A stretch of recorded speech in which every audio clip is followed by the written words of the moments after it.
As administration officials have been saying for months, the current migration flow, and we heard even this earlier this week, is resulting humanitarian crisis have overwhelmed the government's ability to adequately respond.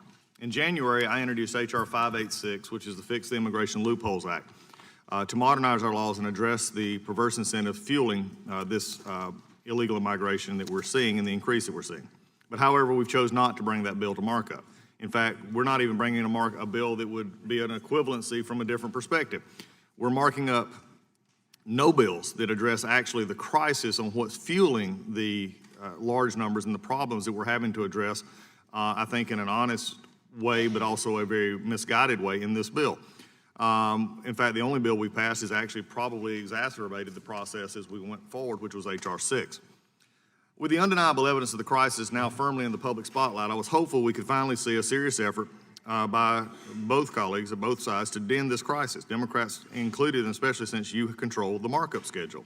Instead, we've decided to mark up H.R. 3239, a bill that will do absolutely nothing to address the root causes of the crisis, and in fact, will make it worse. As the system was intended to work, individuals encountered by the Customs and Border Protection remain in CBP custody for short periods of time to complete processing, generally no more than 72 hours. Individuals are then transferred to ICE custody in the case of adults, HHS in case of kids or children, or released. But the enormous, unprecedented numbers of migrants crossing have overwhelmed the system. The ICE detention and HHS shelters are full, and CBP currently releases virtually all family units as soon as the processing stage is completed. In short, what the administration officials have been warning has come true. The system is broken. But we're not marking up a bill to fix legal loopholes incentivizing mass illegal migration. No, we're marking up the humanitarian standards for individuals in Customs and Border Protection Custody Act, a bill that with a nice name, but is actually unworkable in many ways. And it would have significantly severely impact the CBP, but we're also in this debate not talking about the effects it would have on that agency. To be clear, CBP should comply with custodial care requirements set out in their TED standards and should treat all detainees with respect. How is the one-size-fits-all approach in this bill completely unworkable? Let's take a look. The requirements of H.R. 3239 apply to hundreds of CBP facilities, no matter how big, small, urban, remote, or how busy or how idle.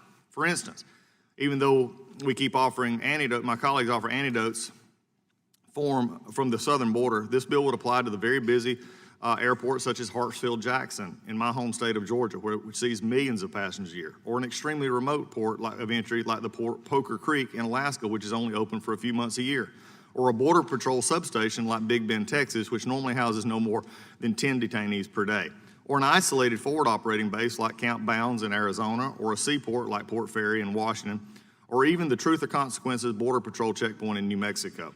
You see what I'm saying? As the men and women of the CBP are doing everything they possibly can to confront the crisis, H.R. 3239 would impose burdensome and often impossible standards of care onto these facilities.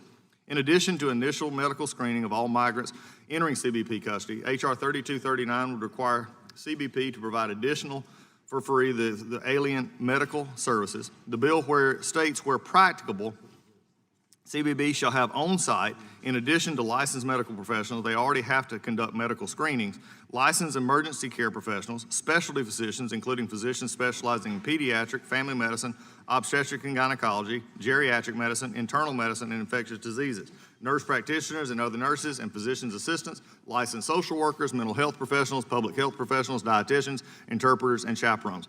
If impractical to have them on site, CBP must have them on call. Our Border Patrol should be out doing what they're supposed to be doing, and that is protecting our border, interdicting narcotics, preventing the illegal immigration, and stopping child trafficking, not setting up the hospitals that they're not equipped to do at every single facility. The bill would also prevent CBP from housing individuals outside of temporary facilities and require all facilities to be climate controlled while simultaneously limiting the number of CBP processing facility can house. CBP will therefore be forced to release even more people into the U.S. interior, since this bill would limit its ability to respond to migrant surges. The bill also mandates the provision of showers and that may not be appropriate in some areas of custodial setting, and it even mandates the number is specifically enough to the toilet detainee ratio. Perhaps the worst part about this bill is it increases the incentive to exploit children to gain interest in the United States. Smugglers know migrants will be released to the U.S. interior if they bring a child because of the legal loophole created by the Flores Settle Agreement. The loophole currently only applies to parents and legal guardians.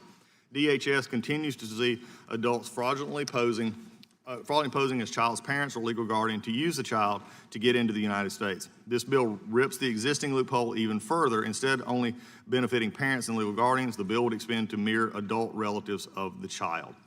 H.R. 3239, although possibly well-intentioned and is well-intentioned, is unworkable. Will do nothing to address the border crisis, increases the likelihood for children to be trafficked because of the openings that it provides.